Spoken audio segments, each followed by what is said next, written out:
Hello students, welcome in history class. आज हम CBSE class 12th history के second chapter राजा, किसान और नगर यानी 600 ईसा पूर्व से 600 ईस्वी के मध्य आरंभिक राज्य और उनकी अर्थव्यवस्थाएं कैसी थी उनकी स्टडी करने जा रहे हैं। उसमें आज हम एक नया टॉपिक देखेंगे कि मगध पे शासन करने वाले राजवंश कौन से थे। मौर्य साम्राज्य जो है वो क्यों एक महत्वपूर्ण साम्राज्य माना जाता है, और चंद्रगुप्त मौर्य और उसकी उपलब्धियां, अशोक महान के बारे में जानेंगे, साथ ही साथ मौर्य काल के इतिहास जानने के स्रोत। तो आप लास्ट तक वीडियो देखिए। आज हम ये 5 टॉपिक कवर करने जा रहे हैं। आपको ध्यान होगा प्रीवियस वीडियो में हमने देखा था वैदिक काल यानी हड़प्पा के पतन और उत्तर भारत में गंगा नदी के किनारे विकसित जो सिटीज थे, अर्ली सिटीज, आरंभिक नगर, उनके बीच का जो टाइम था वैदिक काल, उसको हमने देखा, उसको हमने समझा किस तरह से उस समय प्रशासनिक व्यवस्था थी। एडमिनिस्ट्रेशन में राजा जो था उसके पास कोई पावर नहीं थी, और साथ ही साथ सबसे बड़ी उनकी जो प्रशासनिक इकाई थी, संस्था थी एक तरह से, उसे जन कहा गया था। और वो जन क्या थी? जन कई विषयों का ग्रुप थी, और बाद में वही जन जो हैं वो आगे जाके जनपद और महाजनपद बनते हैं। हमने पढ़ा था प्रीवियस वीडियो में कि जो महाजनपद हैं उनके क्या फीचर्स है। साथ ही साथ अंगुत्तर निकाय के अकॉर्डिंग 16 महाजनपद, और उनमें सबसे शक्तिशाली मगध महाजनपद बना। और मगध सबसे शक्तिशाली कैसे बना, तो इस तरह से पूरी स्टोरी हमने पिछले वीडियो में पढ़ी थी। अब हम देखने जा रहे हैं कि जो मगध है उस मगध पर राज करने वाले राजवंश कौन से थे। तो आइए उनका कालक्रम देखते हैं। देखिए, आपको स्क्रीन पे दिखाई दे रहा है मगध के राजवंश और कालक्रम। यहाँ आपको मानचित्र में मगध दिखाई दे रहा है। तो ये जो मगध है, इस पर शुरू से लेके लास्ट तक प्राचीन समय में राज करने वाले प्रमुख राजवंश कौन से थे। तो जो मगध है इस पर राज करना, या प्राचीन भारत का तो जो इतिहास है उसके तिथिक्रम के बारे में विद्वानों में बहुत ज़्यादा विविधताएं मौजूद हैं, एक मत नहीं है। फिर भी जो सबसे ज़्यादा प्रमाणिक हैं वो तिथियां मैं आपको यहाँ बताने जा रही हूँ। सबसे पहले माना गया है कि हर्यक वंश जो है, मगध पे शासन करने वाला सबसे पहला वंश हर्यक वंश माना गया है, जो 544 ईसा पूर्व से 412 ईसा पूर्व के मध्य जिसने शासन किया। इसके बाद 412 से 344 ईसा पूर्व के बीच शिशुनाग वंश ने शासन किया। देन 344 BC टू 321 BC नंद वंश ने शासन किया। और उसके बाद आइए सबसे महान राजवंश जिसमें सम्राट अशोक महान जैसे हुए हैं, 321 ईसा पूर्व से 125 ईसा पूर्व के बीच में। उसके बाद शुंग वंश ने शासन किया 185 से 75 ईसा पूर्व। फिर कर्ण वंश आया 73 ईसा पूर्व से 26 ईसा पूर्व के बीच। और उसके बाद गुप्त वंश आया 240 ईसा पूर्व से 550 ईस्वी के मध्य। तो इस तरह से आपको एक टाइमलाइन देने का प्रयास किया है मैंने। आप थोड़ा इस पे माइंड अपना मेकअप कर सकते हैं कि किन किन राजवंशों ने मगध पे शासन किया था और कब कब किया था। तो देखिए, हम आगे इसको विस्तार से देखने जा रहे हैं।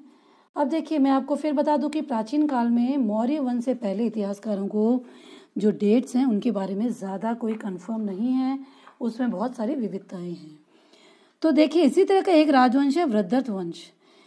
अधिकांश इतिहासकार मौर्य वंश का मगध वंश का इतिहास यहाँ से शुरू नहीं मानते, लेकिन फिर भी अकॉर्डिंग टू महाभारत और पुराण जो हमारे धार्मिक ग्रंथ हैं उनके अनुसार मगध पे शासन करने वाला सबसे प्राचीन जो ज्ञात यानी जिसका हमें पता है ऐसा जो राजवंश था वो था वृद्धत वंश। वृद्धत का जो संस्थापक था वो कौन था? वो था वृद्धरथ, और उसी के नाम पर इस वंश का नाम पड़ा। इसके पिता थे चेदिराज वसु, और इसने गिरिव्रज जो है जिसे राजगीर कहते हैं उसमें उससे राजधानी बनाई, और वर्तमान बिहार का जो गया और उसके पटना के आसपास का क्षेत्र है वहां उसने मगध स्वतंत्र राज्य की स्थापना की अकॉर्डिंग टू महाभारत एंड पुराण।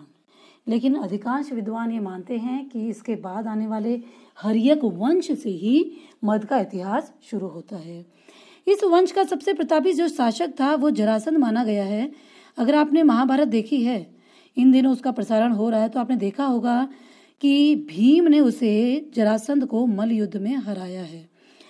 जरासंध शरीर के 2 हिस्सों के साथ जन्म लेता है, उसके बाद एक राक्षसी द्वारा इसे जोड़ दिया जाता है और इसके अत्याचारों से जनता परेशान हो जाती है। फाइनली कृष्ण की हेल्प से भीम इसको परास्त करता है। तो इस तरह से महाभारत में इसका उल्लेख है। इसका अंतिम शासक है रिपुंजय, जिसको उसी के मंत्री पुलिक ने हत्या कर दी और उसके बाद उस पुलिक ने अपने ही बेटे बालक को गद्दी पर बैठा दिया और इस तरीके से वृद्धत वंश का अंत हो जाता है। तो आइए अब हम देखते हैं नेक्स्ट वंश, जहां से मेनली इतिहासकार शुरू मानते हैं मगध के इतिहास को। ये है हर्यक वंश। हर्यक वंश जो है 544 से 412 ईस्वी के बीच माना गया, ईसा पूर्व के बीच। इसके जो संस्थापक थे वो कौन थे? बिंबिसार को इसका संस्थापक माना गया। बिंबिसार जो है, ऐसा माना गया कि वो जो पुलिक ने अपने पुत्र बालक को गद्दी पर बैठा दिया था, उस बालक की हत्या कर दी किसने? एक मैया नामक सामंत ने, और उस सामंत ने अपने पुत्र बिंबिसार को गद्दी पर बैठाया। और इतिहासकार मानते हैं कि सही मायनों में जो मगध के साम्राज्य का उत्कर्ष है वो बिंबिसार के समय ही हुआ। बिंबिसार ने वर्तमान बिहार में जो राजगीर या राजगृह या राजगाह है, उसे ग्रीव्रज भी कहते हैं, वहां उससे अपनी राजधानी बनाई। और जो बिंबिसार थे बहुत ही बुद्धिमान शक्तिशाली शासक थे। इन्होंने अपने साम्राज्य का विस्तार किया 2 तरीके से। एक तो वैवाहिक नीतियों के द्वारा, जो पड़ोसी जनपद महाजनपद हैं उनसे अपने वैवाहिक संबंध स्थापित किए, जैसे आपको दिखाई दे रहा है कौशल, वज्जी और मध्य पंजाब का जो था। और साथ ही साथ कुछ विजय अभियान किए और इनके माध्यम से उन्होंने अपनी शक्ति को सुदृढ़ किया। तो इस प्रकार जो बिंबिसार हैं उन्हीं के समय मगध साम्राज्य का जो वास्तविक उत्कर्ष है वो माना जाता है। उसके बाद बिंबिसार का जो पुत्र है अजात शत्रु, वो शासक बनता है। वास्तव में जो बिंबिसार हैं उन्होंने अजातशत्रु को ही अपना उत्तराधिकारी बनाना तय किया था, लेकिन अजातशत्रु जो एक महत्वाकांक्षी शासक था, उसने गद्दी प्राप्ति की लालसा में अपने पिता की हत्या कर दी बिंबिसार की। इसलिए इतिहासकार इसे पितृहंता भी कहते हैं। और क्या किया? अजातशत्रु भी एक शक्तिशाली शासक था। उसने भी अंग, लिच्छवी, वज्जी, कौशल, ऐसे जो उस समय के जनपद थे, महाजनपद थे, उनको अपने साम्राज्य में मिला लिया और साम्राज्य का विस्तार किया। अब जो अजातशत्रु, उसके शासनकाल की कुछ महत्वपूर्ण घटनाएं हैं जो आपको याद रखनी जरूरी हैं। एक तो उसके शासनकाल के 8वें वर्ष में जो महात्मा बुद्ध हैं, जो बौद्ध धर्म की जिन्होंने स्थापना की थी, उनको मोक्ष प्राप्त होता है, जिसे महापरिनिर्वाण कहते हैं, 483 ईसा पूर्व में। तो ये एक महत्वपूर्ण घटना थी। उनके अवशेष प्राप्त करके अजातशत्रु ने राजगृह में स्तूप का निर्माण करवाया। स्तूप होते हैं बौद्ध धर्म के पवित्र स्थल, जहां बौद्ध धर्म के अनुयायी जाते हैं, उपासना करते हैं। अच्छा, सेकंड इंपॉर्टेंट चीज क्या थी? सेकंड इंपॉर्टेंट जो आपको ध्यान रखने वाला है वो है बौद्ध संगीति, प्रथम बौद्ध संगीति। अब ये बौद्ध संगीति क्या है? बौद्ध धर्म की सभा आप समझ सकते हैं। तो प्रथम बौद्ध संगीति का आयोजन करवाया कहाँ? वही राजगृह में एक सप्तपर्णी गुफा है, वहां करवाया। और इस मीटिंग में क्या हुआ? इस संगीति में मैं आपको बताऊं कि बौद्ध धर्म के 3 ग्रंथ बहुत ही इंपॉर्टेंट हैं, जिन्हें हम त्रिपिटक कहते हैं, जिनकी स्टडी हम 4th चैप्टर में करेंगे। तो उन 3 ग्रंथों में से 2 ग्रंथों का संकलन इसी समय किया गया। एक है सुत्त पिटक, जिसमें बौद्ध धर्म की शिक्षाएं हैं। दूसरा है विनय पिटक, जिसमें बौद्ध संघ में रहने वाले अनुयायियों के लिए नियम दिए हैं कि उन्हें किन नियमों का पालन करना होगा। तो इस तरीके से सुत्त पिटक और विनय पिटक का संकलन किया गया। और जो अजातशत्रु हैं, इन्हीं के काल में, जैसे मैं बता चुकी हूँ कि महात्मा बुद्ध को परिनिर्वाण प्राप्त हुआ। तो 1 मार्क्स के आपके यहाँ क्वेश्चन बनते हैं। अच्छा, अजातशत्रु के बाद जो शासक है वो उसका पुत्र उदयन बना। उदयन ने भी अपने पिता के जैसे अपने पिता की हत्या कर दी। जिस तरह से अजातशत्रु ने अपने पिता की हत्या की थी, उदयन भी अजातशत्रु की हत्या के बाद गद्दी पर बैठा। उदयन के एक इम्पॉर्टेंट पॉइंट है कि उसने पाटलिपुत्र की स्थापना की और वहीं अपनी राजधानी बनाई। ये एक इम्पॉर्टेंट क्वेश्चन बनता है। इसके बाद इस वंश के अंतिम शासक आए नागदाशक। कहीं कहीं नागदर्शक भी इनका नाम मिलता है। ये बिल्कुल अयोग्य, निर्बल और दुर्बल थे और इनके शासन तंत्र में शिथिलता आ गई थी, जनता इनसे असंतुष्ट थी। उसका फायदा उठाकर जो इनके सेनापति हैं शिशुनाग ने विद्रोह कर दिया और 412 में इन्हें हटाकर खुद राजा बन गए शिशुनाग, ये अजातशत्रु और ये बिंबिसार। तो इस प्रकार जो शिशुनाग है उन्होंने नागदाशा की हत्या की और एक खुद शासक बन गए और इस तरह से एक नए वंश की नींव रखी जिसे हम देखेंगे शिशुनाग वंश। चूंकि इसके संस्थापक शिशुनाग थे इसलिए इनके नाम पर ही इस वंश का नाम शिशुनाग वंश रखा गया। ये बहुत ही शक्तिशाली शासक थे। इन्होंने गिरिव्रज के अलावा वैशाली को भी अपनी कैपिटल बनाया, राजधानी बनाया। साथ ही साथ इन्होंने वत्स और अवंती जो है वहां तक मगध का विस्तार किया, उनको मगध में मिला लिया और इस प्रकार से पश्चिम में मगध का विस्तार करके जो पाटलिपुत्र है उसकी सीमा का विस्तार किया मगध का। तो इस प्रकार जो पाटलिपुत्र है वो पश्चिमी देशों के साथ व्यापारिक संबंधों के लिए उसका रास्ता खुल गया। और शिशुनाग के बाद कालाशोक जो है वो गद्दी पर बैठता है, उसको काकवर्ण भी कहते हैं इतिहास में। तो इसने क्या किया, इसके लिए एक इम्पोर्टेंट इसका जो पॉइंट है, वैशाली में इसने दूसरी बौद्ध संगीति का आयोजन करवाया। और इसमें क्या हुआ, इसमें बौद्ध धर्म 2 भागों में बढ़ गया, स्थविर और महासंगिक, यानी एक तो पुराना स्वरूप और एक नया स्वरूप। साथ ही साथ इन्होंने जो राजधानी है वो पाटलिपुत्र में ट्रांसफर कर ली। ओके, अब शिशुनाग वंश का अंतिम जो शासक था वो कौन था, वो था नंदीवर्मन। और ये नंदीवर्मन की हत्या कर जो महापद्म नंद है उसने एक नए वंश की नींव रखी जिसे कहते हैं नंद वंश। ओके, आइए हम देखते हैं नंद वंश को। नंद वंश जो है 345 से 321 ईसा पूर्व के मध्य नंद वंश का काल माना गया है। इसके संस्थापक महापद्म नंद थे। इनकी गिनती भी शक्तिशाली शासकों में होती है। इनकी उपाधियां थी एकराट, सर्वशत्रांतक और उग्रसेन। इस तरह की उपाधियों से इन्हें सुशोभित किया गया। अब नंद वंश का जो अंतिम शासक था वो था घनानंद। घनानंद के बारे में आपने देखा होगा, सम्राट अशोक जो सीरियल कभी आपने देखा तो उसमें भी आपने इसको जाना होगा। घनानंद जो था वो बहुत ही विलासी, अयोग्य प्रकार का, मतलब एक अच्छा राजा नहीं था, पब्लिक की तरफ ध्यान नहीं देता था, बहुत सारे उस पर टैक्सेस लगाए, जनता उससे बिल्कुल सेटिस्फाई नहीं थी। और इसी के समय इंपॉर्टेंट आप ध्यान रखिए, सिकंदर का हमला हुआ उत्तर पश्चिमी भारत में, ये याद रखिए। अब देखिए, ये जब हमला हुआ और उत्तरी पश्चिमी सीमा असुरक्षित होने लगी तो जो उस समय के हमारे शिक्षा का प्रसिद्ध केंद्र था तक्षशिला, आपने सुना होगा नालंदा और तक्षशिला। तो तक्षशिला जो शिक्षा का प्रसिद्ध केंद्र था, वहां के महान विद्वान आचार्य थे चाणक्य। वो चाणक्य इस सिलसिले में इस घनानंद से आकर मिलने, लेकिन घनानंद ने चाणक्य का अपमान कर दिया। और जब अपमान कर दिया तो चाणक्य ने प्रण लिया कि जब तक कि मैं घनानंद का सर्वमूल नाश न कर दूं, इसका पतन न कर दूं, तब तक मैं चैन से नहीं बैठूंगा, तब तक मैं अपनी शिखा नहीं बांधूंगा। उस समय आचार्य शिखा यानी चोटी रखते थे, तो तब तक मैं शिखा नहीं बांधूंगा, यानी मैं इसका समूल नाश करके ही छोड़ूंगा।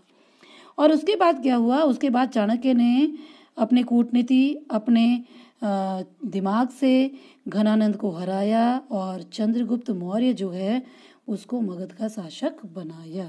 तो इस प्रकार नंद वंश का भी अंत हो जाता है घनानंद की नीतियों के कारण। आइए अब हम देखते हैं मगध का एक सबसे महत्वपूर्ण राजवंश, that is Maurya dynasty, Maurya राजवंश। मगध पर मौर्य राजवंश 321 से 185 ईसा पूर्व माना गया है। तो अब हम देखते हैं पूरे मौर्य राजवंश को भी देखेंगे, साथ ही साथ हम यहाँ चंद्रगुप्त मौर्य की उपलब्धियां भी देखेंगे। तो यहाँ तस्वीर में नेट से प्राप्त एक चित्र आपको दिखाई दे रहा है चंद्रगुप्त मौर्य का, जिसमें उसकी स्टैचू दी हुई है। तो इसके संस्थापक किसको माना है, चंद्रगुप्त मौर्य। अब चंद्रगुप्त मौर्य की कहानी सुनिए कि जो भारत है उसमें जो यूनानी शासक है सिकंदर, उसने भारत पर आक्रमण किया। किस तरफ, उत्तर पश्चिमी की तरफ, उत्तर पश्चिमी दिशा में। और भारत के जो छोटे छोटे राज्य थे, कबीले थे, उनको नष्ट कर दिया, नष्ट करके अपना अधिकार कर लिया, वहां अपने गवर्नर्स अपॉइंट कर दिए। अब 323 जो है ईसा पूर्व, उसके लगभग सिकंदर की मृत्यु हो जाती है। मृत्यु के बाद जो उसके सेनापति थे सिकंदर के, उनमें संघर्ष शुरू हो गया जो साम्राज्य है उसको बांटने के लिए। और इस तरह से जो उत्तर पश्चिमी क्षेत्र था, पंजाब और भारत का उत्तर पश्चिमी क्षेत्र, वहां यूनानियों की जो शक्ति थी वो डामाडोल होने लगी, अस्थिर होने लगी। इसी स्थिति का लाभ उठाकर जो चंद्रगुप्त था उसने कौटिल्य की सहायता से क्या किया, पंजाब पे हमला किया और हमला करने के साथ साथ वहां उस पर अधिकार भी कर लिया। और फिर अपनी शक्ति को सुदृढ़ करके उसने क्या किया, कौटिल्य की सहायता से चाणक्य की सहायता से नंद वंश के अंतिम शासक घनानंद को परास्त करके मौर्य वंश की नींव रखी। तो इस प्रकार जो चंद्रगुप्त मौर्य हैं उन्होंने अपनी सत्ता प्राप्त की। अब उनका राज्याभिषेक हुआ 321 ईसा पूर्व के लगभग। राजधानी उन्होंने बनाई पाटलिपुत्र। जो चंद्रगुप्त है उन्होंने अपनी विजय उपलब्धियों से एक बहुत विशाल साम्राज्य स्थापित किया और पहली बार ये राजनीतिक एकता स्थापित की। ये पहला एग्जाम्पल मिलता है। उन्होंने जो सेल्यूकस निकेटर है उसको भी परास्त किया, जो कि यूनानी शासक था, जो सिकंदर का गवर्नर था, बाद वहाँ शासन कर रहा था, उसको परास्त किया। उसके बाद चंद्रगुप्त मौर्य और सेल्यूकस निकेटर में संधि होती है। उसके तहत उनका आदान प्रदान होता है वस्तुओं का। साथ ही साथ जो चंद्रगुप्त है वो उसकी बेटी हेलेना से उसका विवाह होता है। ये पहला अंतर्राष्ट्रीय विवाह का उदाहरण है। और जो सेल्यूकस निकेटर है वो अपना एक राजदूत चंद्रगुप्त मौर्य के दरबार में भेजते हैं जिसका नाम है मेगास्थनीज, जिसको हम आगे पढ़ने जा रहे हैं। ओके, तो अब चंद्रगुप्त मौर्य ने अपने साम्राज्य का विस्तार देखिए, बहुत लंबे चौड़े क्षेत्र में किया। पहली बार मगध का इतना विस्तार हुआ। तो देखिए इसने जो विस्तार किया, पश्चिम में अफगानिस्तान से लेकर पूर्व में असम तक और उत्तर में कश्मीर से लेकर दक्षिण में कर्नाटक तक लगभग पूरे भारत पर शासन स्थापित कर लिया। प्लूटार्क जो हैं वो कहते हैं कि चंद्रगुप्त ने 6 लाख की सेना लेकर संपूर्ण भारत पर अधिकार कर लिया। यानी इट शोज कि उसकी सेना बहुत अच्छी थी और उसके बलबूते पर उसने पूरे भारत को एक एक करके जीत लिया और मगध का विस्तार किया। अच्छा, अब जो ये हमारे चंद्रगुप्त मौर्य हैं, इनके जीवन के अंतिम वर्षों के बारे में जानते हैं। अंतिम वर्षों में चंद्रगुप्त मौर्य ने क्या किया, जो जैन मुनि है एक भद्रबाहु, उनसे जैन धर्म की शिक्षा प्राप्त की और कर्नाटक का जो मैसूर है उसके नजदीक जो श्रवण बेलगोला है वहां चले गए और उपवास करके उन्होंने अपने शरीर को त्याग दिया। तो इस प्रकार अपने जीवन के अंतिम वर्षों में इन्होंने जैन धर्म स्वीकार कर लिया। अब आइए चंद्रगुप्त मौर्य जो हैं उनके बाद इनके शासक कौन बनते हैं, बिंदुसार। तो आप कंफ्यूज नहीं होना, एक है बिंबिसार और एक है बिंदुसार। ये बिंदुसार जो है ये मौर्य वंश के हैं, जो अशोक के फादर हैं, जो चंद्रगुप्त मौर्य के बेटे हैं। ओके, तो बिंदुसार जो है उसका शासनकाल 298 ईसा पूर्व से 272 बीसी के बीच में है। जो यूनानी लेखक हैं वो इन्हें क्या कहते हैं, अमित्रोचेटस कहते हैं। और जो फ्लीट हैं वो इन्हें अमित्र घात कहते हैं, यानी अपने शत्रुओं का वध करने वाला। ओके, उन्होंने कैसी नीति अपनाई, उन्होंने दूसरे देशों से मैत्रीपूर्ण संबंध बनाए। इसका एक एग्जाम्पल बताया कि जो मिस्र है और सीरिया जो है उनके राजाओं के दरबार में इन्होंने अपने राजदूत भी भेजे। प्लिनी जो इतिहासकार हैं वो क्या कहते हैं कि मिस्र का जो राजा है फिलाडेल्फस, या जिसे आप टॉलेमी सेकंड भी कह सकते हैं, उसने डायनोसियस नाम का एक राजदूत जो है वो बिंदुसार के दरबार में भेजा था। यानी उनके अच्छे रिलेशंस थे। और बिंदुसार की मृत्यु हुई 273 ईसा पूर्व के लगभग। तो इस प्रकार बिंदुसार ने भी जो पहले से स्थापित साम्राज्य था उसको बहुत अच्छे से मेंटेन रखा। अब आइए आगे हम देखते हैं सम्राट अशोक। सम्राट अशोक जो हैं इस काल के पूरे भारतीय इतिहास के, इवन विश्व इतिहास में इनकी गिनती महान शासकों में की जाती है। तो देखिए अशोक के राज्याभिषेक का समय आपको नजर आ रहा है 272 या 268 ईसा पूर्व से 231। ये जो 272 से 268 ये 4 वर्ष का जो डिफरेंस है, ये जो हमारी रोमिला थापर हैं और डॉक्टर त्रिपाठी हैं उनके अनुसार ये राज्याभिषेक में जो देरी हुई उसका रीजन है उत्तराधिकार का संघर्ष। उत्तराधिकार का संघर्ष, गद्दी प्राप्त करने का संघर्ष। चंद्रगुप्त, ये अशोक कौन थे, चंद्रगुप्त के पौत्र थे या हम कहें बिंदुसार के पुत्र थे। अशोक की जो अभिलेख हैं उनमें इनकी 2 उपाधियां सबसे ज्यादा मिलती हैं और सीबीएसई बोर्ड एग्जाम में ये 1 मार्क्स का क्वेश्चन बहुत इंपॉर्टेंट बनता है। पैसेज बेस्ड क्वेश्चन में भी ये क्वेश्चन कई बार आया हुआ है। अशोक की 2 उपाधियां हैं, एक है देवनापिय और एक है पियदस्सी। देवनापिय यानी देवनाम प्रिय, जो देवताओं को प्रिय हो, और पियदस्सी मतलब प्रियदर्शी, सुंदर दिखने वाला, सुंदर मुख वाला, ये अशोक का प्राप्त चित्र है। अच्छा, तो जो अशोक है भारत ही नहीं बल्कि पूरे विश्व के इतिहास में इन्हें महान शासकों में माना जाता है। जो 13वां शिलालेख है अशोक का, उसमें बताया कि अशोक के राज्याभिषेक के 8वें वर्ष लगभग 261 ईसा पूर्व में अशोक ने कलिंग विजय की, और कलिंग का राजा उस समय नंदराज था। जो कलिंग की लड़ाई है वो अशोक के जीवन का सबसे निर्णायक मोड़ था, सबसे निर्णायक मोड़। क्यों? युद्ध में जो मारकाट हुई, जो नरसंहार हुआ, उसको देखकर जो अशोक है उसका मन बहुत ज्यादा दुखी हो गया, आत्मग्लानि से भर गया, और उसने हमेशा के लिए युद्ध छोड़ने का फैसला ले लिया। युद्ध छोड़ना और साथ ही साथ बौद्ध धर्म को फॉलो किया, बौद्ध धर्म को अपना लिया। कल्हण जो एक लेखक है, उनकी पुस्तक है राजतरंगिणी, उसके अनुसार बौद्ध धर्म अपनाने से पहले जो अशोक हैं वो शिव के उपासक थे, और बौद्ध धर्म अपनाया, और उसके बाद अशोक ने क्या किया, देश विदेश में बौद्ध धर्म के प्रचार प्रसार के लिए बहुत बहुत उल्लेखनीय कार्य करवाए। तो अशोक के इस टॉपिक में बहुत सारे 1 मार्क्स के क्वेश्चन बन रहे हैं, इंपॉर्टेंट क्वेश्चन हैं। अब आप देखिए एक इंपॉर्टेंट क्वेश्चन यहाँ और बनने जा रहे हैं। राज्याभिषेक के 10वें वर्ष बोध गया में और 20वें वर्ष लुम्बिनी में धम्म यात्रा की, यानी अशोक वहां गए। उन्होंने 10वें वर्ष बोध गया वो स्थान है जहां महात्मा बुद्ध को ज्ञान की प्राप्ति हुई। लुम्बिनी वो स्थान है नेपाल की तराइयों में जहां महात्मा बुद्ध का जन्म हुआ। महात्मा बुद्ध वो हैं जिन्होंने बौद्ध धर्म की स्थापना की, जिसको हम 4th चैप्टर में विस्तार से पढ़ेंगे।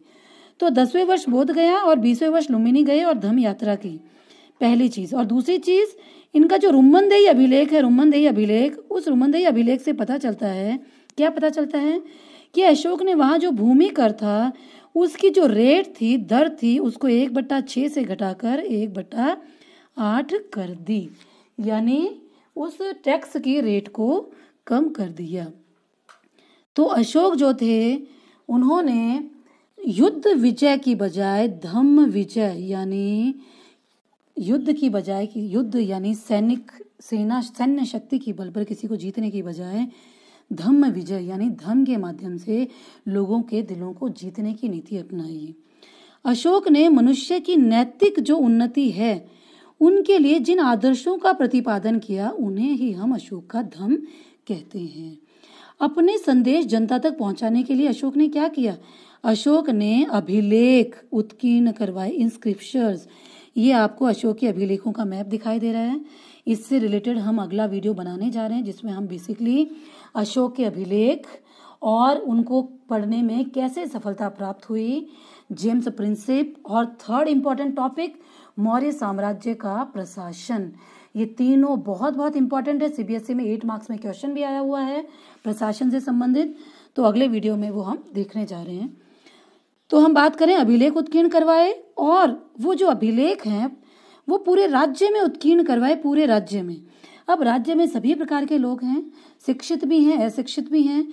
तो अशिक्षित लोग हैं उनको भी इसका संदेश समझना है। तो राजा ने क्या किया? अशोक ने धर्म महामात्य नामक नए पद की नियुक्ति की।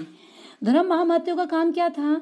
अशोक के अभिलेख हैं उनकी व्याख्या करना, लोगों को मार्गदर्शन देना, किसी भी प्रकार के संघर्ष में उनको सही दिशा देना, वैचारिक मतभेद में, और साथ ही साथ जो निरक्षर लोग हैं उनको अशोक के ये राजाज्ञाएं जो हैं, ये जो अभिलेखों में लिखे संदेश हैं, इनको पढ़ के सुनाना। इसी के साथ साथ अशोक ने जन कल्याणकारी कार्य भी करवाए, जैसे राजमार्ग बनवाना, उनके दोनों तरफ वृक्ष लगवाना, सराय बनवाना, पानी के लिए कुएं, तालाब आदि की व्यवस्था। इस तरह से अशोक ने बहुत ही पब्लिक वेलफेयर के काम किए। अशोक के समय इंपॉर्टेंट चीज है ये, पाटलिपुत्र में तृतीय भोज संगीति का आयोजन किया गया। पहली 2 हम पढ़ चुके हैं, अजातशत्रु और कालाशोक के, उसमें तीसरी है अशोक के शासनकाल में इसका आयोजन करवाया। और इसमें एक इम्पोर्टेंट चीज क्या हुई थी? मैंने आपको बताया था बौद्ध धर्म के 3 महत्वपूर्ण ग्रंथ हैं। सुत्त पीठक, विनय पीठक, अभिधम्म पीठक। सुत्त और विनय का तो पीठक का तो अजातशत्रु जो था उसके शासनकाल में संकलन हो चुका था, वह प्रथम बोध संहिता में। अब जो तीसरा बच गया था अभिधम्म पीठक, जिसमें दार्शनिक विषयों की व्याख्या है, उसका संकलन इस समय करवाया गया तीसरी बोध संहिता में।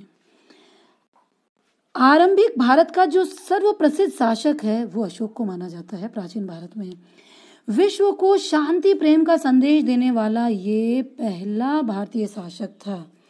एक ऐसा युग पुरुष था। इस युग पुरुष अशोक ने क्या किया, मौर्य साम्राज्य को अपनी नीतियों के माध्यम से एक नई दिशा प्रदान की, मौर्य साम्राज्य का नाम रोशन किया और उस समय समाज में जो समस्याएं चल रही थी उनको सुलझाने का प्रयास किया। अशोक ने अपने धर्म और जो उसकी अन्य नीतियां थी, वो जो नीतियां हैं वो उस समय जितनी प्रासंगिक थी, जितनी लॉजिकल थी, आज भी इस समय में भी वो उतनी ही प्रासंगिक हैं, उतनी ही उपयोगी हैं। यानी अशोक की नीतियां सर्वकालिक हैं, सर्वयुगीन हैं। ऐसा नहीं है कि उनको हम किसी एक काल की सीमा में बांध सकते हैं, ना ही वो किसी एक राष्ट्र की हैं, बल्कि वो संपूर्ण विश्व की धरोहर हैं। ऐसी उनकी नीतियां थी। तो ऐसी नीतियों के प्रवर्तक के रूप में ही हम अशोक को महान कहते हैं। यानी अशोक की नीतियों के कारण ही भारतीय इतिहास में सम्राट अशोक को महान सम्राट की संज्ञा दी गई है।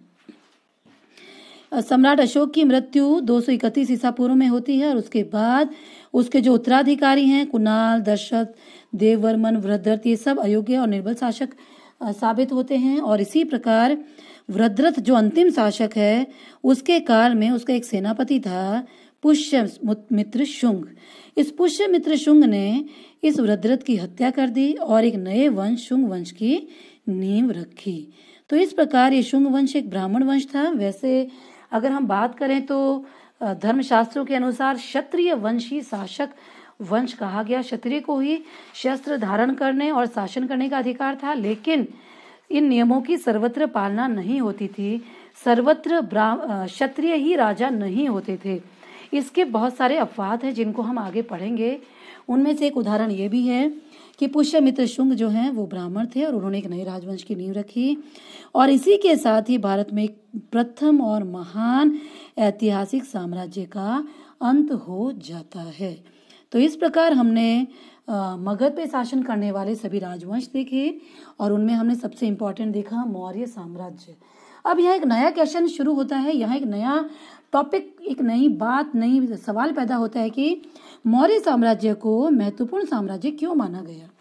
तो देखिए क्यों माना गया। जनरली हम पहले पढ़ चुके हैं कि मौर्य साम्राज्य के संस्थापक चंद्रगुप्त मौर्य थे, जो चाणक्य की मदद से जिन्होंने घरानंद को गद्दी से हटाकर मौर्य वंश की नींव रखी थी और 321 से 298 ईसा पूर्व में चंद्रगुप्त मौर्य का शासन हमने देखा था। अब हम देखते हैं कि जो मगध है, मगध के विकास के साथ साथ ही मौर्य साम्राज्य का विकास होता है। यानी कहने का अभिप्राय है कि मौर्य साम्राज्य के साथ साथ मगध अपनी अधिकतम साम्राज्य विस्तार को प्राप्त होता है। यानी मगध का अब तक का सबसे बड़ा विस्तार होता है। इस साम्राज्य की स्थापना से यानी ये महत्वपूर्ण क्यों माना गया है, क्योंकि इससे भारतीय इतिहास में अंधकार के युग से एक प्रकाश के युग में प्रवेश होता है। क्यों? क्योंकि इस मौर्य काल से पहले हमें डेट्स का, हमें तिथियों का कोई ज्यादा ब्यौरा प्राप्त नहीं होता, ज्यादा हमें डिटेल्स नहीं मिलती जो ऑथेंटिक हों। इसलिए मौर्य काल में जाके हमें इतिहासकारों को इस तरह की चीजें प्राप्त होती हैं और ये भारतीय इतिहास में ये बहुत इम्पोर्टेंट चीज मानी गई है, क्योंकि इससे पहले सब कुछ बिल्कुल अस्पष्ट था, कुछ भी क्लियर नहीं था कि किसने कब शासन किया, कौन सी तिथियां सही हैं नहीं हैं वगैरह। प्राचीन काल में जितने भी साम्राज्य स्थापित हुए उनमें सबसे पहला और सर्वाधिक विशाल साम्राज्य था। इतना बड़ा साम्राज्य आप मानचित्र में देख पा रहे हैं, इतना बड़ा साम्राज्य मौर्य साम्राज्य से पहले किसी ने भी स्थापित नहीं किया था। यानी मगध साम्राज्य का इतना विस्तृत वृत्त पैमाने पे विस्तार किया गया, एक चक्रवर्ती सम्राट बन गए। आप देखिए लगभग पूरे भारत पर, भारत के साथ साथ अफगानिस्तान, पाकिस्तान, अफगानिस्तान, एक लंबे चौड़े क्षेत्र यानी भारत उपमहाद्वीप, भारत को जो उपमहाद्वीप कहा गया है उसके अधिकांश भूभाग पर इनका अधिकार था। और क्या बताया गया है, और ये बताया कि मौर्य युग का जो प्रारंभ है वो भारतीय कालक्रम, कालक्रम मतलब क्रोनोलॉजी, डेट वाइज जो हम लिखते हैं, उसमें एक ज्योति स्तंभ है, यानी एक लाइट हाउस, एक बेस है, जहां से क्रमबद्ध प्रमाणिक इतिहास की शुरुआत होती है। क्रमबद्ध मतलब सीक्वेंस से, प्रमाणिक मतलब ऑथेंटिक डेट वाइज हिस्ट्री की शुरुआत होती है और एक बेस का काम करता है। इसलिए भी हिस्टोरियंस जो हैं वो इसे बहुत बहुत इम्पोर्टेंट राजवंश मानते हैं। यहीं से एक सिस्टमेटिक तिथियों का जो क्रम है वो शुरू होता है। और एक और रीजन था, क्या रीजन था, इससे पहले आपने देखा जनपदों में, महाजनपदों में, छोटे छोटे राज्यों में पूरा भारत एक तरह से बटा हुआ था, विशाल कोई एकीकृत साम्राज्य नहीं था। तो बताया है कि भारतीय इतिहास में राजनीतिक एकता के सूत्र का श्री गणेश हुआ कि पूरे भारत को एक यूनाइटेड करना, एक छत्र साम्राज्य स्थापित करना। तो मौर्य संस्थापक जो चंद्रगुप्त मौर्य थे वह पहला ऐतिहासिक सम्राट था, ये याद रखना, जिसने जो छोटे छोटे राज्य थे उनके अस्तित्व को समाप्त किया और भारत को एक राजनीतिक सूत्र में बांधा, एक विशाल साम्राज्य की स्थापना की। तो यही सारे फैक्टर्स हैं जो ये प्रूव करते हैं कि मौर्य साम्राज्य एक महत्वपूर्ण साम्राज्य था। ओके, तो आइए हम आगे नेक्स्ट टॉपिक देखते हैं।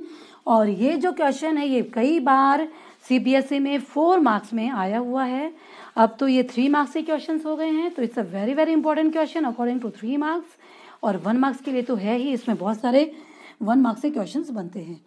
तो यहाँ हम देखने जा रहे हैं कि मौर्य काल के हिस्ट्री को रिकंस्ट्रक्ट करने के लिए हमें कौन से सोर्सेज, एविडेंसेस पे हम डिपेंड हैं, ऐसे कौन से स्रोत हैं जो मौर्य काल के इतिहास को पुनर्निर्मित करने में हमारी मदद करते हैं। तो आइए 1 बाय 1 हम देखते हैं। हमने पहले पढ़ा पिछली स्लाइड में कि चंद्रगुप्त मौर्य का यूनानी शासक सेल्यूकस निकेटर से युद्ध होता है, वो चंद्रगुप्त मौर्य जीतते हैं। उसके बाद सेल्यूकस निकेटर अपना एक दूत भेजते हैं चंद्रगुप्त मौर्य के दरबार में। तो उसी की हम बात कर रहे हैं, मेगास्थनीज। तो मेगास्थनीज कौन है? मेगास्थनीज चंद्रगुप्त जो है मौर्य, उसके दरबार में एक यूनानी शासक सेल्यूकस निकेटर के राजदूत हैं, और ये 302 से 298 ईसा पूर्व के बीच लगभग 4 साल तक इनके दरबार में रहते हैं। ठीक है, अब इस मेगास्थनीज ने एक बुक लिखी जिसका नाम था इंडिका। लेकिन आप एक बात समझिए, इंडिका जो है वो अभी उपलब्ध नहीं है अपने मूल रूप में, डिस्ट्रॉय हो गई। तो हमें कैसे पता चलता है? हमें पता चलता है जो प्राचीन यूनानी लेखक हैं, प्लूटार्क, स्ट्रैबो, इन्होंने जो अपनी बुक्स लिखी हैं, जो आर्टिकल्स लिखे हैं, उनमें एग्जाम्पल के तौर पे इंडिका के एग्जाम्पल्स को कोट कर रखा है। वहां से हमें इनडायरेक्ट वे से पता चलता है कि इंडिका में मेगास्थनीज ने क्या लिखा था। अब देखिए, चूंकि वो राजधानी में रहा, वो 4 साल रहा, तो उसने बहुत नज़दीक से इन सब चीज़ों को देखा। तो इससे हमें मेगास्थनीज की जो बुक है इंडिका, उससे हमें क्या पता चलता है, इसने जो इनकी राजधानी थी पाटलिपुत्र नगर, उसका बहुत ही सुंदर विवरण किया, उसकी सुरक्षा का, उसके प्रशासन का, उसकी बनावट का।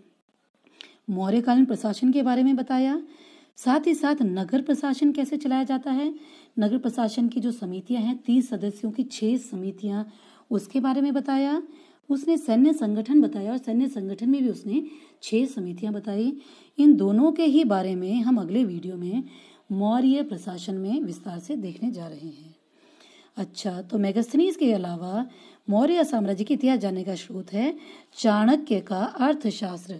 तो चाणक्य के कई नाम थे, विष्णुगुप्त, चाणक्य, कौटिल्य, ये सभी इन्हीं के नाम थे। आप किसी भी नाम से इनको पुकार सकते हैं। इन्होंने एक पुस्तक लिखी अर्थशास्त्र।